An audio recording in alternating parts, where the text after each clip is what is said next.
In the sweltering, humid nights of Port Harcourt, Nigeria, between July and September 2019, the streets seemed alive with an unseen menace.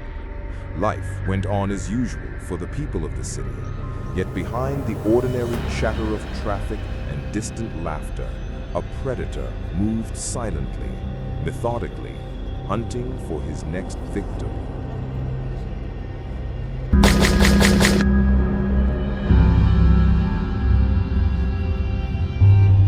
His name was Gracious David West, though he would later be known in headlines across Nigeria and the world as the Port Harcourt Strangler. His spree of terror would shock the nation, leaving families devastated, communities fearful, and a mark of horror that would linger long after his capture. Born around 1880 in Buguma, Rivers State, David West grew up in a polygamous household, raised mostly apart from the rest of his family, alongside his mother. He described a childhood filled with isolation and trauma, claiming that his mother had been poisoned and that he bore the weight of being the only son in a family with heavy expectations. These early wounds, combined with a mind that could not reconcile morality with compulsion, would fuel the darkness that ultimately consumed him. He attended church, confessed to pastors his troubling thoughts, and even sought guidance, but nothing could suppress the urges that would drive him to unspeakable acts. By mid-2019, David West had fully embraced the predator within him. Every night he combed the streets of Port Harcourt in his car, eyes scanning for women he deemed vulnerable, a chilling routine that no one could foresee or prevent. He used charm as a weapon, approaching unsuspecting women, offering rides, protection, or a place to stay. Once they agreed, his demeanor shifted subtly. The hospitality and friendliness that first drew them in became a mask for malevolence. In the quiet of hotel rooms, intimacy was followed by theft. He would rob them of money, phones, and valuable possessions.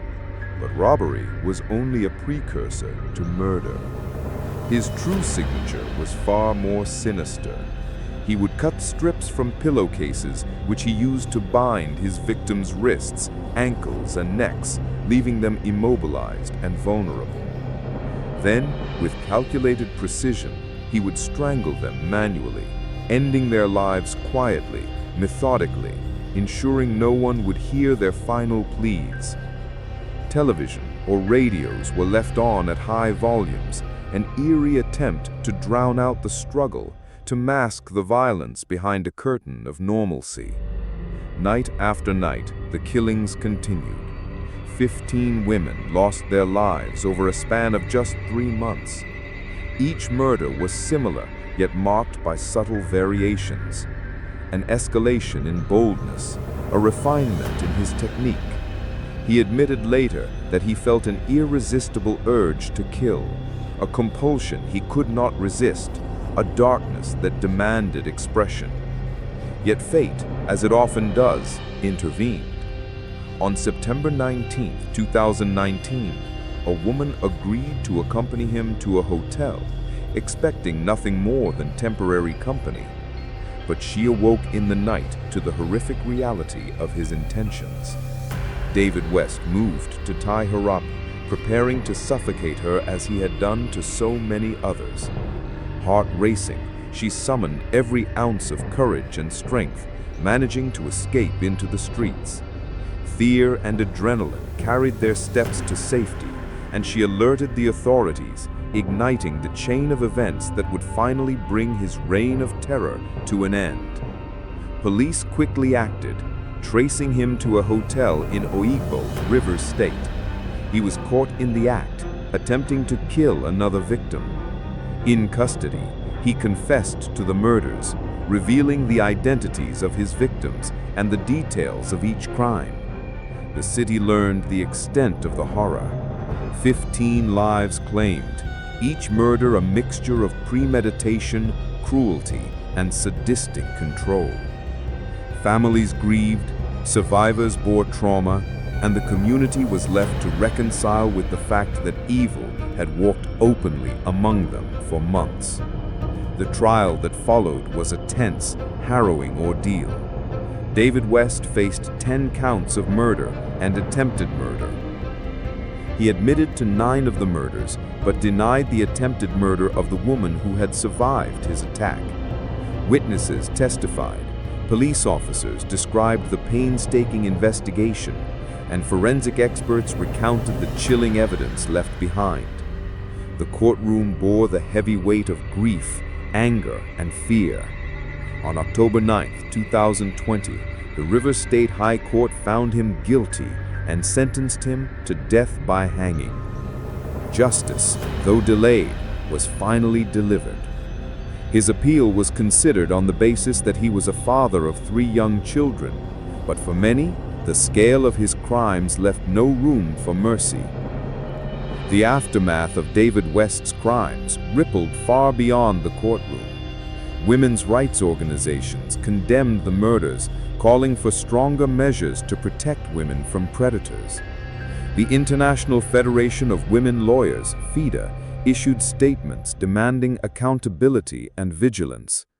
Public discourse centered on the fragility of life, the necessity of community awareness, and the importance of psychological evaluation and intervention. His case became a chilling reminder that the most terrifying monsters can hide behind ordinary faces, moving unseen among the innocent, striking when least expected. Even today, the memory of gracious David West haunts Port Harcourt. Survivors carry the weight of trauma. Families mourn in silence, and the streets bear an invisible scar from the months of fear he inflicted. His story is not merely a record of death, but a cautionary tale, a narrative of how darkness can infiltrate ordinary life, how compulsion and cruelty can coexist in a single human being, and how survival often hinges on courage, chance, and a moment of opportunity. From July to September 2019, a predator walked among the living, leaving a trail of devastation and sorrow. He cast a shadow over the city, a shadow that lingers in the whispers of the streets, the headlines of the papers, and the memories of those who came too close to the abyss. Gracious David West, the Port Harcourt Strangler, proved that evil is not always monstrous in appearance. Sometimes it is ordinary, familiar, and terrifyingly close. His story is a chilling reminder that vigilance is not optional. Courage is often life-saving, and the darkness that exists in one human being can alter the lives of many forever.